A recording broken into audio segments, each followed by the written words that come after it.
Hello, welcome back to the channel. Today we're going to learn how to use Zoho Project for employee training and development. So, let's jump right in. First up, we're going to create a new project.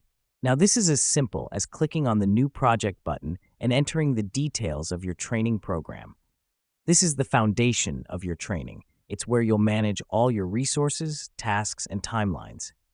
Now that we've done that, let's add our team members. This is done by clicking on the Add Users button and entering their email addresses.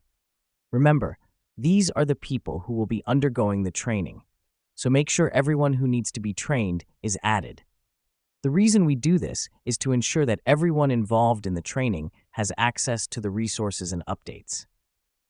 Next, we're going to create tasks. These tasks are essentially the different training modules or sessions that your employees need to complete. To do this, simply click on Add Task, enter a task name, and assign it to a team member. This helps us because it allows us to break the training down into manageable chunks that can be easily tracked. Now let's set up milestones. These are significant points in the training program that signify a certain level of progress. You can set these up by clicking on Add Milestone and setting a due date.